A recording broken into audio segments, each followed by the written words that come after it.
Hey, I'm Mike Joseph, and thank you for listening to Detoxicity, a show by men, about men, but for everyone. I hope you enjoy the content of this podcast, and I want to let you know about a few things you can do to support us and our mission to challenge traditional notions of masculinity and create a more communicative, positive, and loving environment for all. You can subscribe to Detoxicity on any podcast platform that you use to listen. We are available just about everywhere. Also, don't hesitate to rate and comment, as these help us move up in the podcast rankings. I'm on social media, or at least I'm on Twitter, Instagram, and TikTok as DetoxPod Guy. Feel free to drop me a follow. Now I have a Patreon page, yay! And Patreon gives you the opportunity to get cool merch and exclusive episodes of this podcast in exchange for subscribing. Go to patreon.com/detoxicitypod to find out more. Finally, I'd love to hear from you.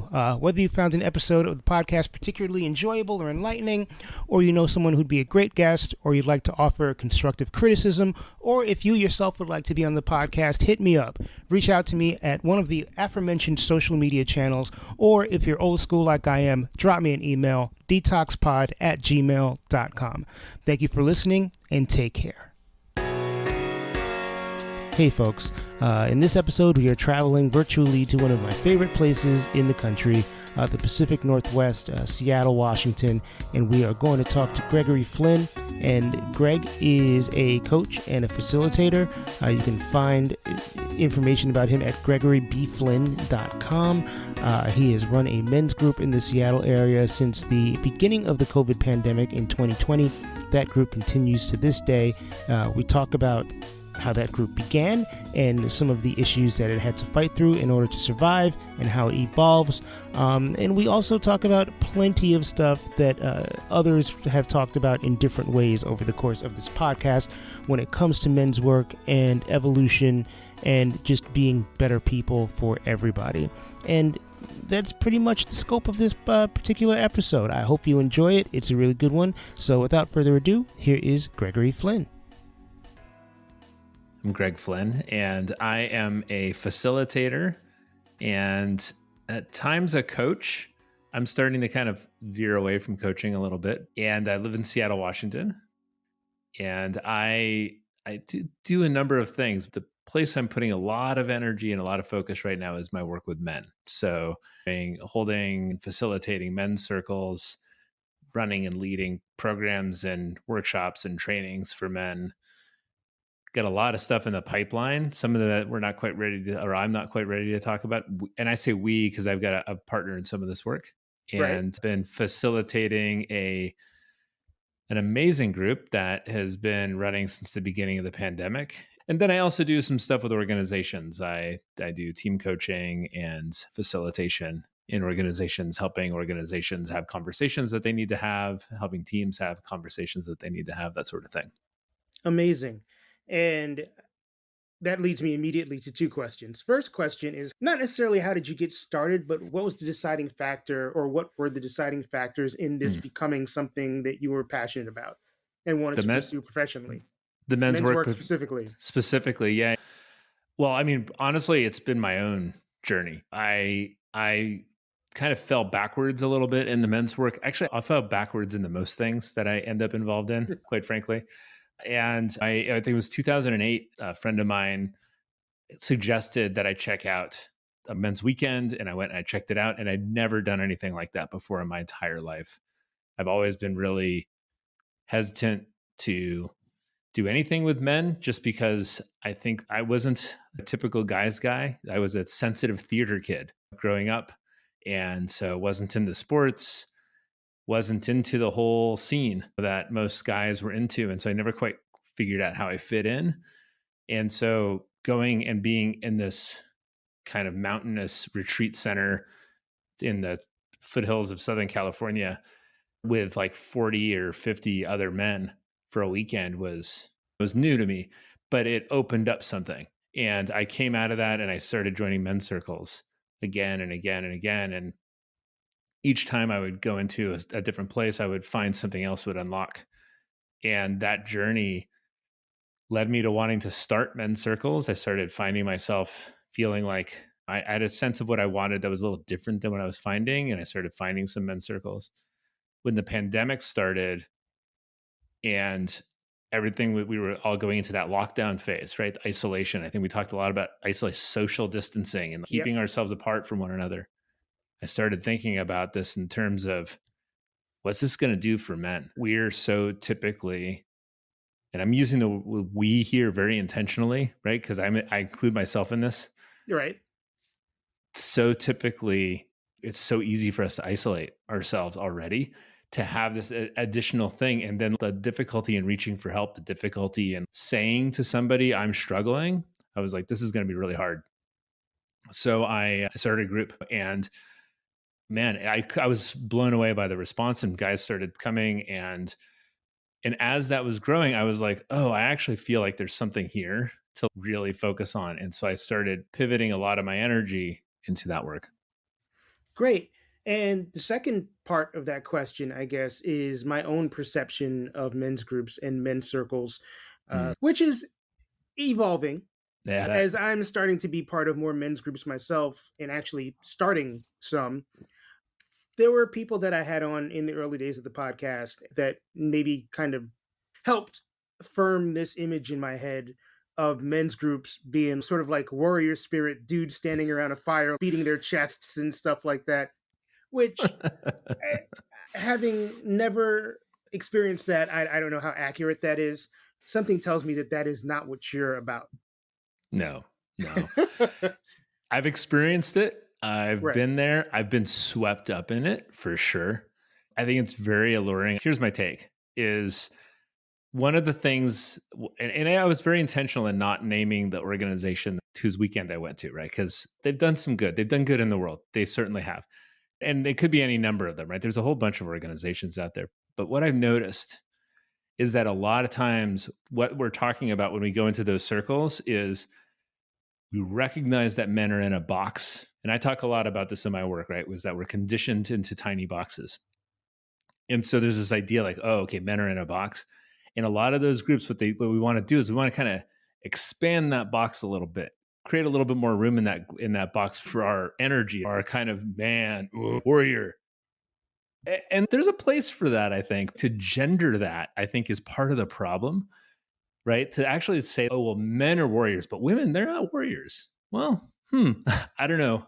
I would beg to differ. Yeah, my wife, one of her cousins actually used the quote, and my wife was actually using it this weekend because we were looking at some genealogy stuff on her side of the family, was she comes from a line of formidable women, right? And they are formidable and they are warriors. And so there's a way in which that whole thing, I think, reinforces notions of masculinity that I don't think are actually super helpful. They're not, I don't think they're super healthy either. I think what we need is not to just expand the man box, but destroy it, and to actually step beyond what we think of as masculinity. And that's kind of at the core of the work that I do. That's amazing. Did you grow up in Washington? No, I'm from California, from Okay. San Francisco Bay Area. Okay. So growing up in the Bay Area, and again, this is me and my perceptions. I have the perception of the Bay Area as a very permissive, not necessarily quote unquote toxically masculine place. And you say you were a theater kid, all of that stuff. When you were growing up or when you were a young adult, did you feel like you had good male role models? And did you feel like you had a sense of support from the other boys and men in your life? No. Nope. Flat no. Yeah. So I was a sensitive theater kid for sure. And that started young. I mean, the stories of me when I was a kid are always about what's the word? Dance to a different drummer. No, march to a different drummer. March to a different drummer. That was always what my mom always said about me. My dad did the best he could, and he wasn't an emotionally available guy. He was a shutdown guy. And I think I have ideas why that is. And that was just the reality that I grew up in from a male role model standpoint.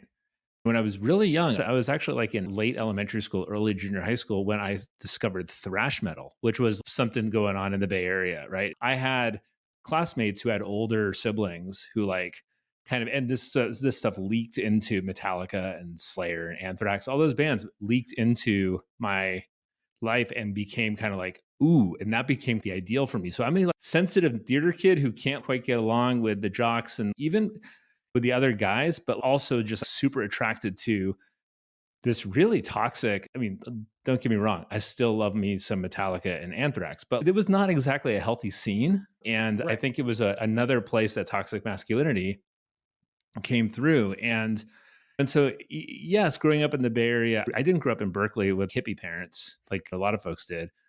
I grew up in the suburbs and with pretty conventional, traditional family, but without a whole lot of emotional intelligence around me and very little in the way of healthy male role models. Did you always have an idea that it was something that you craved? Was a level of emotional intelligence that you weren't receiving? I don't think that was conscious. Honestly, it didn't really occur to me until I was in my 30s. I was kind of a mess. Like I came out of high school. I think when I look back on it, I was trying to find that male role model. I was trying to find that father energy. And I found it in a couple of places that veered me a little off course, one of which actually took me out of theater and took me towards music, which was fine in the sense of it's not like I went from theater to going to work for an oil company or something, but it wasn't my path. But the reason I went that path was because there was a music teacher that gave me some attention in a fatherly way that I had longed for my whole life. But I don't think it was until I was in my 30s and I started getting into therapy, because if I didn't get into therapy, well, I wasn't going to be good. I wasn't going to be okay. And it was really kind of like a rock bottom kind of experience. Yeah. And getting into therapy, I started noticing, oh, yeah, I feel things and I feel things deeply and a lot. Yeah. And there's nothing wrong with that. No, it's who I am. It's actually a gift of mine. I think it's part of what allows me to do this work is that I feel so deeply. I would agree that people who are drawn to that work tend to be more empathetic, sensitive Yeah. types. Yeah. I beat the drum for therapy so often. I feel like people who listen to this podcast are like, here goes Mike again. It's the broken record. He's telling people to go to therapy. We Yeah. saw it on Instagram. We heard it on the podcast. Shut up, Mike. But I think in most cases, even if it's not great therapy, it's helpful to at least get your foot in the door and discover what the possibilities of great Hmm. therapy can be. I do Yes. think that seeing somebody, whether it's for a short time, a long time, everybody's different. I think making the investment and seeing a therapist is so important, particularly for guys, because there's so much stigma you have to battle. And to break those chains, to erase some of that stigma, you have to actually do the work. And you can't do the Hmm. work yourself. Your friends aren't always going to be available to do the work. Your spouse ain't going Yeah. to be available all the time to do the work. A professional is definitely the way to go, at least at the outset. Yeah, it's something that should be a utility in our society, right? It should be something that everybody has access to. We all kind of pay into a pot and you just all get access to it. It's such a critical thing to begin to help get some reflection that helps you understand what's happening in oneself. And this is one of those things where there's like that and around the one-on-one therapy. One of the things I've learned, one of the limitations of it is it can reinforce, if not held right, it's all me. I've got to deal with it myself, even though I've got a therapist or a coach or whatever. This is one of the reasons I'm stepping away from coaching some, at least one-on-one coaching, is because we can sometimes get into this idea of we work with the coach, we come up with a plan for the behavior change I want to make or the thing I want to deepen in my life. And then I get off the call and now it's just me against the world. Mm. And that continues to play into some of the conditioning we have as men. Men were conditioned to like go figure it out, be on your own, don't ask for help. That's a weakness. And so in the early 2000s, I started doing group therapy. And he was telling me how there's research that shows that individual therapy combined with group therapy is the most sticky, right? And actually has the most transformative benefits. And it's part of what I tell guys in my groups is this shouldn't be your only place, like, but it should be like to have the group as an adjunct to your other development work is huge because it gives you a place to practice. It gives you a place to come in and take what you've learned in therapy and apply it with a group of men that hopefully over time you've really gotten to know well and you trust, right? So you can mess around and do things that you're like, I don't know, this is going to work. I feel really silly doing this. Everybody's like, we got you, buddy. We got you. Doesn't matter how it goes. No one's going to judge you. No one's going to laugh. No one's going to take you down a notch. All the things I think we get afraid of around groups of men. Right. So moving towards your specific circle, your specific group, you formed this group at a very volatile time. When I can only speak for myself. I was like, what the fuck is going on? And I would imagine most sensible people had similar sentiments. What were those early days like? Oh, man. It was a lot of what the fuck is going on. What I was interested in with the group was exploring the questions of what does that mean in the context of your masculinity? Like, how is this changing that? Are you a guy who's been a go it alone guy? Or do you feel like you need to start reaching out more? What does it mean to reach out? And it was a lot of exploration of how do we navigate, and that I think it was interesting because so like March to April of 2020, you could pull yourself back to that time, even though if we don't want to. Do we want to? Do we want to? But there was this time of like, okay, this will be over soon. Right. That first month felt like, okay, we'll be out of this summer and we'll be on our way. Oh, yeah. I think it was May and June was when it started getting really kind of like, you guys, I'm not doing very well. I'm struggling. I'm lonely and I don't know what to do with myself. I have all this energy and this idea of I need to be productive, right? I think this played out in our culture with we're all going to make sourdough starters now, which I also get. We need to have things to take our minds off of it. And doing things like that is important.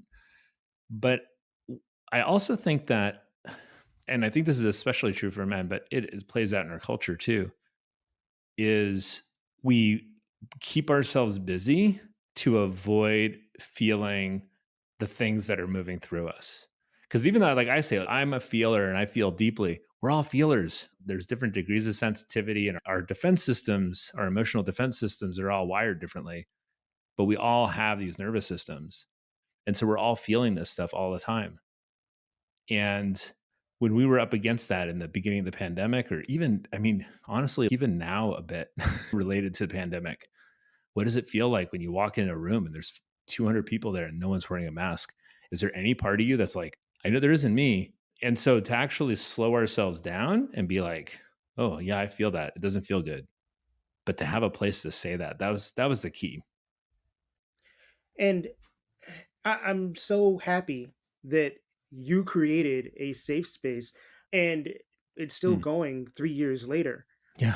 And it's so important to me, the idea of safe spaces. And we talk about that a lot in reference to people of color. We talk about that a lot in reference to women. And we talk about that a lot in reference to queer people. But the reality is that men need safe spaces too. And it's really hard. I'm not a men's rights activist. I'm not one of those guys. But it really is hard to advocate for guys. And to even add on top of that, to advocate for guys wanting to be better for themselves or each other, in addition to wanting to be better for the non-men in the world. Yeah. Well, I mean, you're mentioning men's rights activists. I think that they have kind of hijacked the conversation in a way that makes it hard for us to have this conversation. There isn't a lot of spaces to say it's hard for men. Like that's an edgy thing to say. I can feel it in my body. I know every time I come out and I say this, I'm waiting to get canceled, right? I'm waiting to get blasted, and I'm sure I will, and whatever. I'm fine with the criticism, and I understand the criticism. I do, because I can only imagine what it feels like to be in a non-male body and to hear a man say, "What about us?" Right? And when the whole world is built for men. The whole world is designed for us, and we benefit from that. We benefit from it on a daily basis. I don't have to worry of walking from an office building to my car in the middle of the night. That's not a thing. I don't need to call security for that. I'm 6'4". I'm generally pretty safe in that regard. Although I'm also somebody who would probably be very easily taken out by somebody much smaller than me because I'm not exactly a fighter, right? So I get that. But I keep quoting this and I need to go, and I think I shared this with you at one point in another conversation. I need to find the source for this, but there is a study, a survey that was done where they surveyed men and women, and this is a very binary thing, right? So I'm using binary language here, Sure. but for simplicity's sake. And they surveyed men and women in the 60s or 70s, and they asked them to describe themselves. And we got a bunch of adjectives, right? And you can imagine what the adjectives that men and women used in the 60s and 70s were. Then they continued to do this survey over the preceding decades. And sometime in the last decade or 15 years or so, they did the survey again. And when you compare the original to the latest, what you see is the adjectives women have used have grown exponentially over time. And to include the adjectives men were using in the 60s or 70s. Mm-hmm. But the men's adjectives haven't changed, right? And I think the reason for that is women have been doing the work. And men, when we do our work, in a lot of ways, this is one of my criticisms of typical men's work, is what we keep doing is we just keep reinforcing, right? We go in and we work on our shadow maybe, but do we work on masculinity? Do we work on what it means? Do we work on the fact that, yeah, sure, maybe it's masculine to take off your shirt and scream and beat your chest, but it's also masculine to make a flower arrangement and go dancing and play the lute. Those are masculine things too. Yeah, no, you're absolutely right. I wonder, trying to figure out how to word this properly. There is so much about the way I view masculinity versus the way that other people view masculinity that could be viewed as urban/rural or liberal versus conservative, New Yorker versus Midwesterner or Southerner. I probably have more model behavior for positive masculinity in my circle, but I had to seek that out. I certainly didn't grow up with it. I grew up in the hood with really toxically masculine people. And it feels like there are all of these divides that I feel like, at least on paper, would make people think, oh, well, Mike is set up to be this progressive, whatever. And then there's the fact that I'm queer on top of it. But I don't think people understand how these hard and fast rules about masculinity touch everybody and affect everybody and impact everybody, regardless of where you live, who you fuck, how old you are, whatever it is. How do we bridge these divides? I think this is the $1 million question, man. We have to slow down. First of all, we have to start there because we are always reacting. We're not responding to one another. Our nervous systems are heightened. There's a podcast I listened to, I think it was an On Being episode, where they were interviewing a woman who was talking about high conflict, right? And so it's this idea that emerged out of divorce, like, what do you call them? Mediating of divorces, right? Okay. And what they would find is that the couples would be in what they called high conflict, which is essentially a state of arousal in which you are just looking for conflict, right? And so as soon as you see something, you just jump on it. And then this has been extrapolated and applied to our culture, right? We're in a state of high conflict. It's what social media has become, right? It's why you can't have a useful conversation on Twitter or at Facebook or anywhere. I mean, besides the algorithms don't help. They just feed all that. Right. They heighten the conflict. But we are all kind of in a state of it. And so when we think about things like male fragility or white fragility, these are things that are at the nervous system. Men aren't inherently fragile and white people aren't inherently fragile. It's our nervous systems aren't suited to be in these conversations. We get triggered and we get activated and then we react with one another. How do we slow that cycle down? We actually have to do some work on our nervous systems. And this is where we do the individual work. But we can't do nervous system work alone. That's the thing, is our nervous systems actually co-regulate with one another. So how do we do that? We have to slow down. And I think that in some ways, there's an element of not everybody is ready to be in these conversations. Not everybody's ready to be in this work. But I also think we have to create spaces for men. Like you were saying earlier, we have to be able to say it's okay for men to do this. Yeah, some people are going to yell and scream about it and say, oh, men are just trying to once again make it about themselves. But the reality is, we are very often the perpetrators. We are very often the instigators, but we're also victims, and we are also oppressed by oppressive systems. Yeah. And part of that, when I think of the boxes that we're in, is that our lives are made unbearably small by the norms and the rules around masculinity. There's so much that we can experience as men that we're not allowing ourselves to, because we keep ourselves in these boxes. The man code keeps us from actually experiencing what's possible. I'm just nodding in agreement because so much of what you're saying resonates with me. You bring up white fragility, Hmm. and reading your website and knowing a little bit about you, you do work largely with white bodied men. Hmm. And I'll circle back and talk publicly about a private conversation you and I had where I Hmm. expressed a little bit of frustration because I had reached out to a few people about being on the podcast. And honestly, the only rejections I've ever gotten, like I've gotten rejections by ignoring, which is one Hmm. thing, but the only people that have reached out to me to say, Mike, I don't want to do your podcast, the excuse that they've given is there are enough cis white het guys out there on podcasts. I don't need to add to the conversation. Hmm. And where my frustration comes in is I'm like,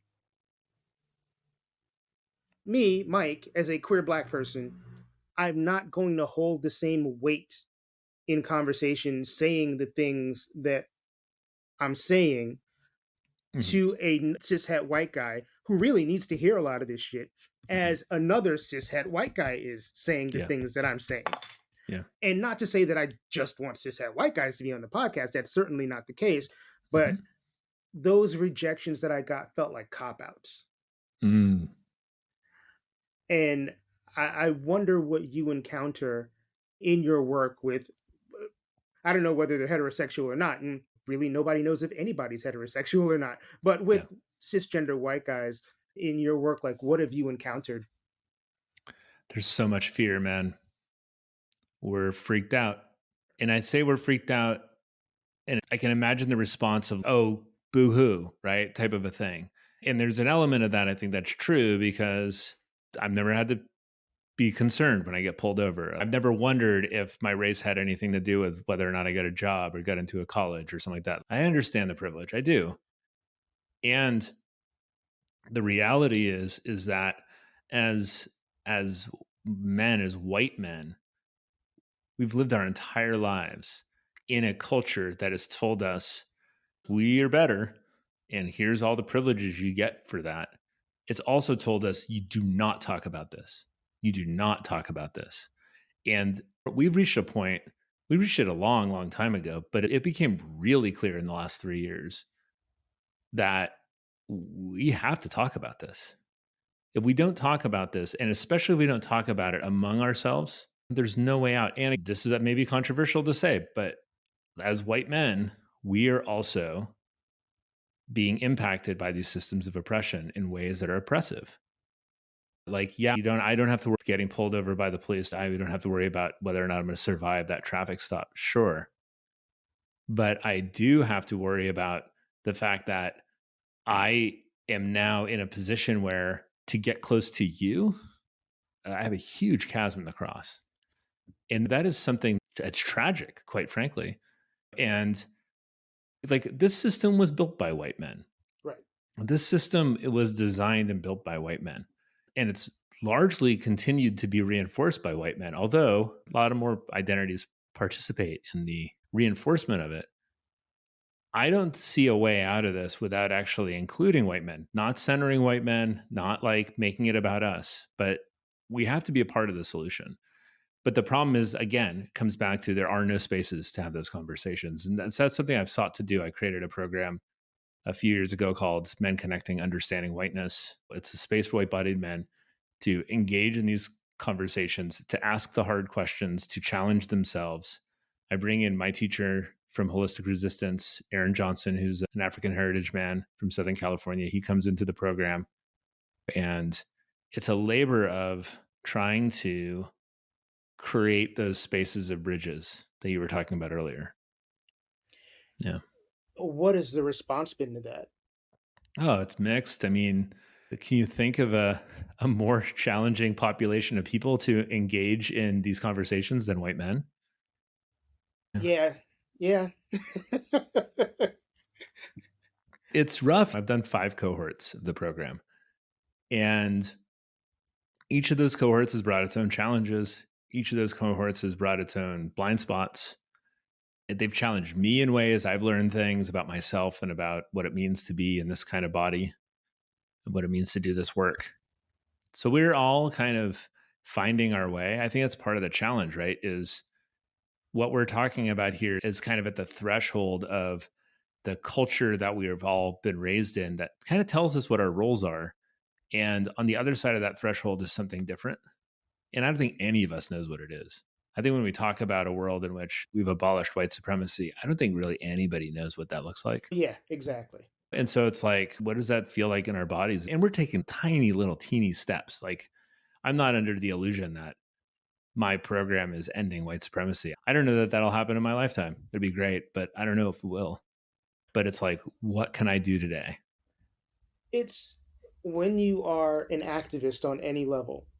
And actually, I'm going to speak about myself because I only know myself. Hmm.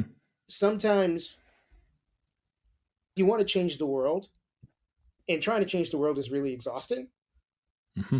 And I think, particularly for me in the last 3 years, I've had to reset the way that I feel about the activism work that I do, where it's like, okay, if I can get one person to think, I did a great job. Hmm. If I can get more than one person to think, fantastic. But the entire world isn't going to flip. 50 people aren't going to flip. 10 people aren't necessarily going to flip because I raised my voice and said something. It's possible, but you start with one and then you move from there.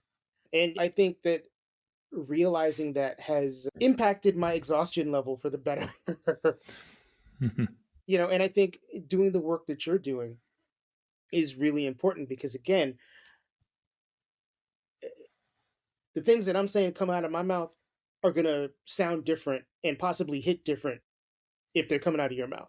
Mm-hmm. And one thing I've also said for a long time is that people who have privilege need to use their privilege to help out the folks who are exhausted.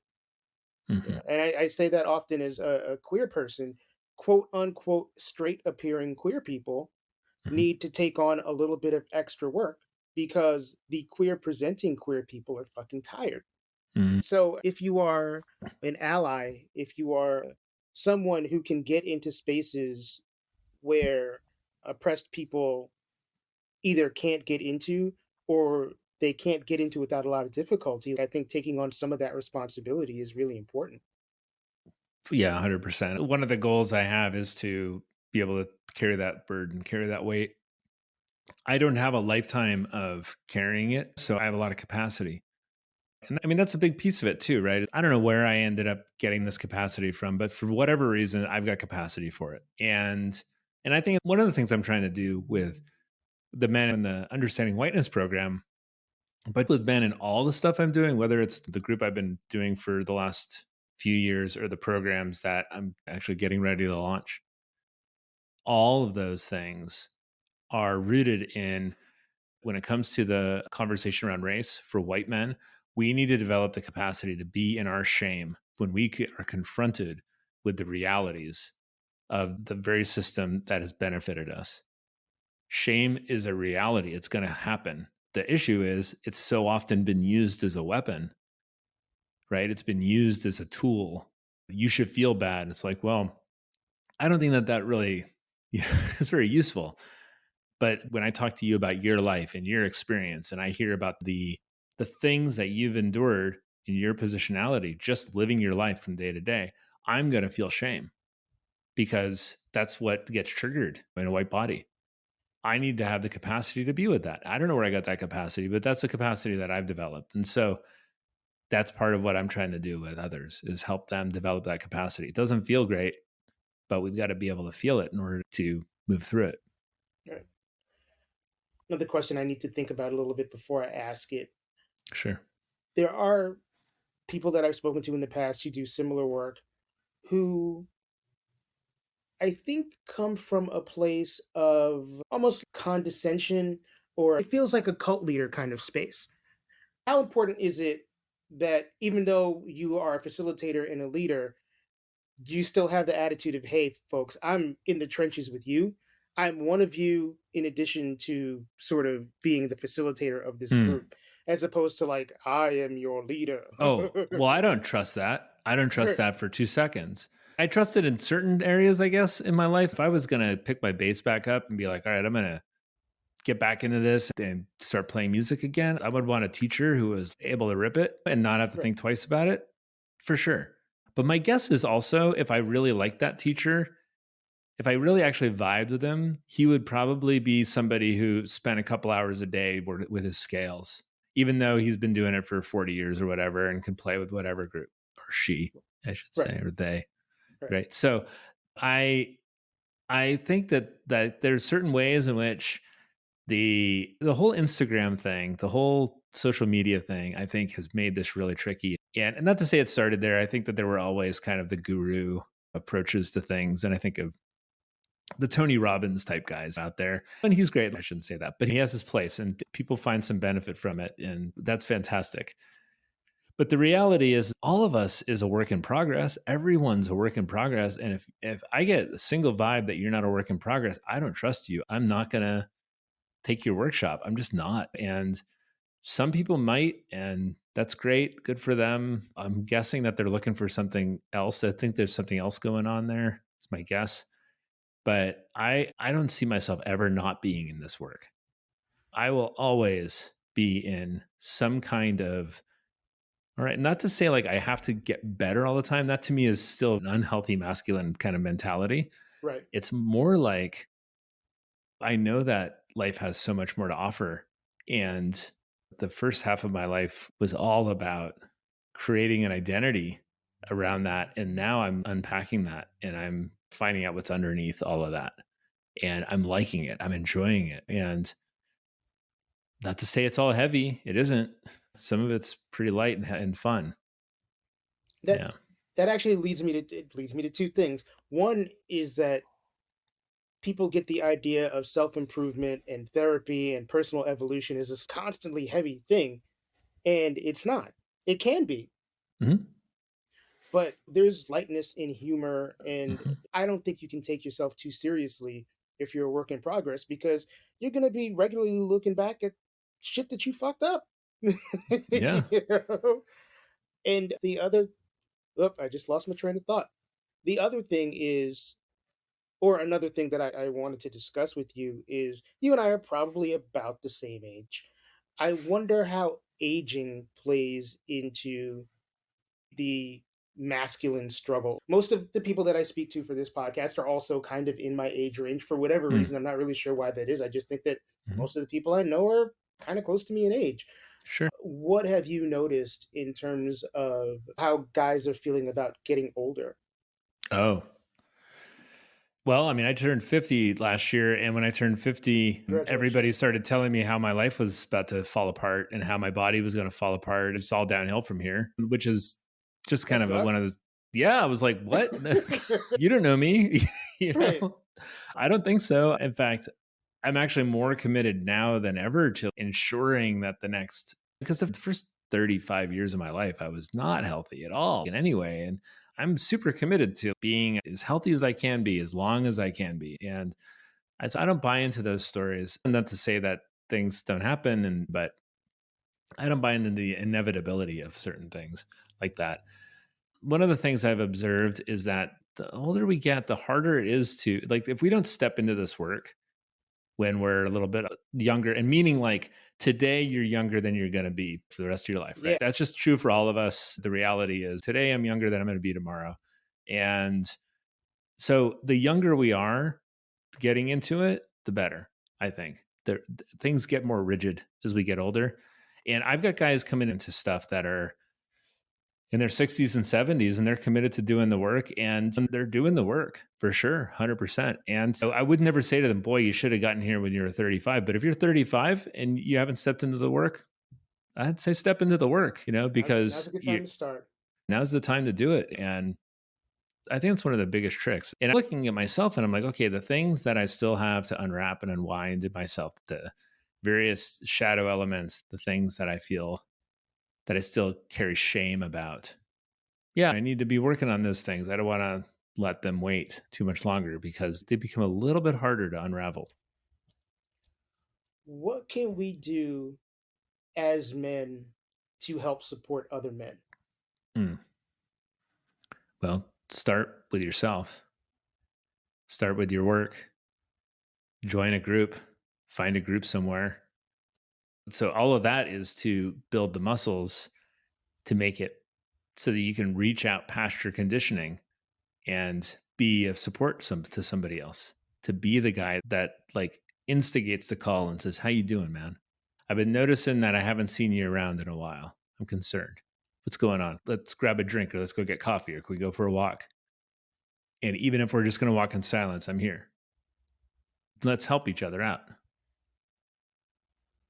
Breaking this shell, and now I'm speaking completely from personal experience. I've been on both sides of this equation as well. For me, it's more of a depressive episode kind of situation where I isolate.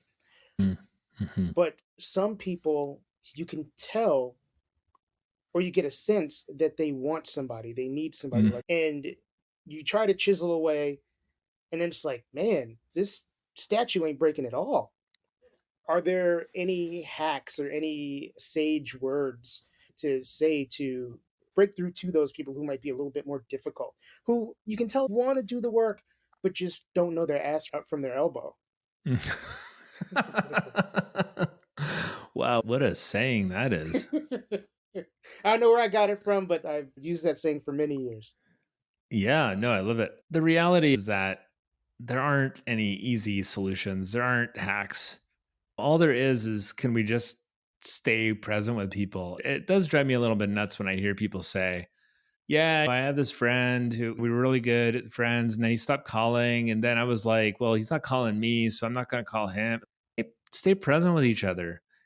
But the reality is that if we're not doing our work, if I'm not in my own work, dealing with my own challenges and continuing to develop my capacity for presence and for being with another person, then they're not likely to see me as somebody who they can reach to. And so the more I do that, and then I stay present with my friends, and even if I say, hey, are you doing okay? And I can tell that they want to say no, but they say, yeah, I'm fine. Okay.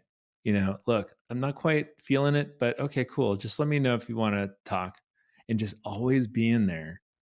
I think that goes a long way. And I think people step into it when they're ready to step into it. We can't control others. We can't do it for them, but we can be present. And this is the thing. What do we say about our groups? And when I say we, I'm talking about my friend Jordan Ferretti, who I'm in this work with. What we want to do is we want to support guys so that every man has 5 men that they can count on. I love that. And so you imagine what that feels like. Think about the 5 guys in your life that you can pick up the phone and you can count on. And anyone listening to this, I would say, ask yourself the question, do you have 5 men you can count on? Like really count on. Not just to pick you up at the airport, but to collapse into in grief. Yes. Or to be there with you when you really have no idea what to do next. To just be there with you, to not try to fix you. Okay. To actually just be with you. So become that guy. People you can be your whole full ass self in front of. Yes. Yeah. I think that's super, super important. I don't know if this is a leading question or not, but I'm going to ask you because you're a straight guy. How much does homophobia play into the inability of so many men to foster bonds that they clearly want to have with other men? A huge amount. It's massive. And it's funny. I'll use this as an opportunity to kind of pitch my own podcast. I have a podcast, The Bind. And in my most recent episode, I talked with a friend, Jim Struve, who is the executive director of an organization called Men Healing, which is a national organization that works with male survivors of sexual violence, right? Not perpetrators, but survivors, right? And it turns out that there's almost as many male survivors as there are female survivors of sexual violence. He himself is a survivor, and he tells the story on the podcast about the fact that he is a gay man, but that he wrestled with his own sexuality, right? His own internalized homophobia in relationship to the fact that his perpetrator was also male, right? So the victimization that he endured was not related to his sexuality, right? But it was pulled in. This sort of a thing is the deep fear.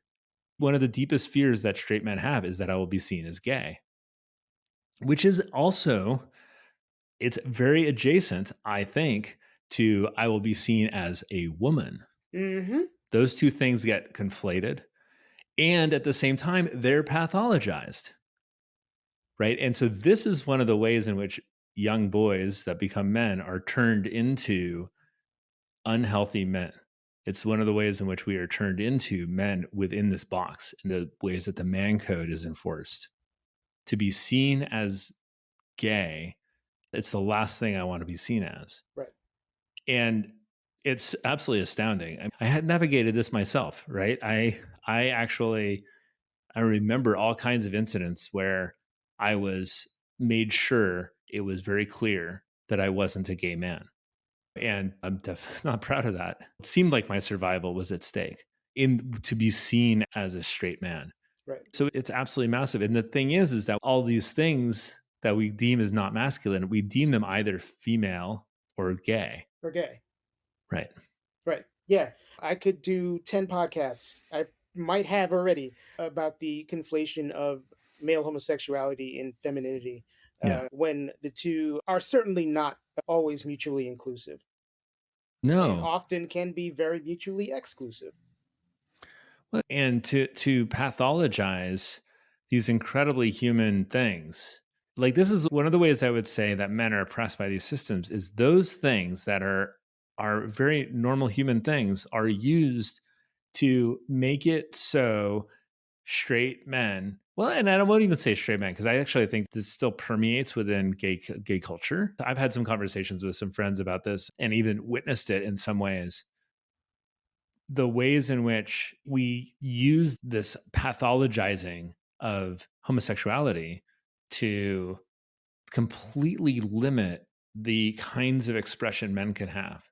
The example I always give, it's a very simple one though, is the way we dress, right? So you walk down the street and you say, oh, like all these guys are dressed differently. Are they really? We have kind of a uniform. And the men that break out of that uniform are usually gay men, right? They've developed enough of an identity to be like, fuck it, I don't care. I'm going to be who I am. And that's super threatening, which is, I think, one of the reasons that when gay men are victimized and attacked, it's usually by straight men, right? And because it's threatening, it's like, oh, that's somebody who's actually in some ways telling me I could do that. I could be that. I don't have to be gay to dress like that. They exhibit a level of security in themselves that I think the perpetrators are very envious of. Yeah. Yeah. I talked a little bit, kind of, which episode of my podcast it was with a friend, Efrain Gutierrez. We were talking about how actually, and this is something I picked up from Alok. God, I can't remember their last name. Alok is a non-binary trans person who, I'll send you a link. They're absolutely fantastic. Okay. But one of the things that I heard them say on a podcast, I think it was on the Man Enough podcast, was that actually that at the forefront of men's work should be trans men, because that's actually where the most honest conversation about gender is happening. And if you want to have a sense of what kinds of freedom and liberation are possible for men, look to trans men as those who are basically saying like, look, this is who I am. This is what's possible, right? As a cis man, I don't have to be trans to have that kind of liberation. But I do have to begin to acknowledge the fact that masculinity, as it's been conditioned into me, and as I've been told what it is isn't necessarily all that's possible. It's a wide world, and you can do what you want to do with it. I'm even still learning that myself. It's a work in Mm-hmm. progress. Mm-hmm. So to close, I want to ask, and this is a question I haven't asked a guest in a really long time, Mm-hmm. but Greg Flynn, what is your self care? You do work that can be Mm-hmm. emotionally tiring. Mm-hmm. As someone who gives of themselves a lot, what do you do to nurture yourself? What do you do to make sure you're good? Thank you for asking this question because it's reminding me I'm not the best at it. I've still got plenty of that old masculine hustle in me for sure. I have some routines that I do, morning meditations and some movement, evening stretches. In the last year, I've gotten really into this idea that's called the science of stretching, which is long hold stretches, 5-minute stretches that have been game changing. My sleep hygiene is very important to me. I'm in bed pretty early and I turn off screens and maybe we'll do a little bit of reading and maybe a little bit more meditation. But then the big one is every couple of months I get away just by myself and I'll go out here to Whidbey Island, which is just outside of Seattle or somewhere else in the area and just take a couple of days to unplug, be with nature, walk in the trees, walk by the water. Yeah. Those are all good things. Thank you, Greg, for taking the time to do this podcast with me and have just a great conversation. We've had a couple so far, and I hope that they continue.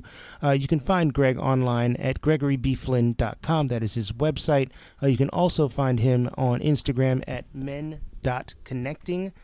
That is men.connecting. And there is also the Seattle Men's Circle Instagram, which is Seattle Men's Circle. And Greg has a podcast. Which I will include in the show notes. It is called The Bind, B-I-N-D, and you can find it at thebind.buzzsprout.com. And I also just want to give a shout out to Greg for being a cool person and not having the cult leader guru mentality that a lot of people in the men's work and coaching arena have.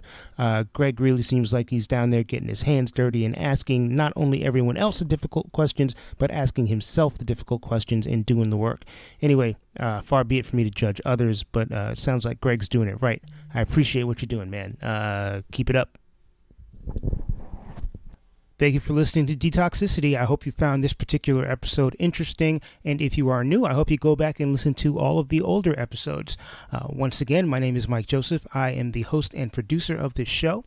And there are a lot of things that you can do to continue to support our mission, continue to support this podcast. Follow me on social media. I am on Instagram, Twitter, and I'm on TikTok as DetoxPod Guy. You can also send me an email if you'd like. I'm at detoxpod@gmail.com. I am always on the hunt for people with interesting, inspirational, and powerful stories. So if you know somebody who fits that bill, or if you yourself fit that bill, please don't hesitate to drop me a line via email or via social media. Please make sure you subscribe on your podcast platform that you're listening to this on. Rate, comment, help a brother out, help us move up in the rankings.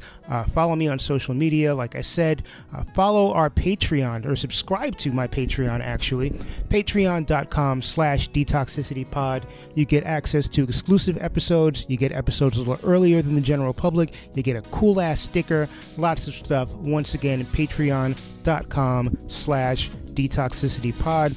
Quick shout out to Calvin Williams for providing the music and doing his magic on the logo, which was originally designed by Jacob Block. I thank you all for listening. I wish you all the best. Please take care of each other. Till next time, peace.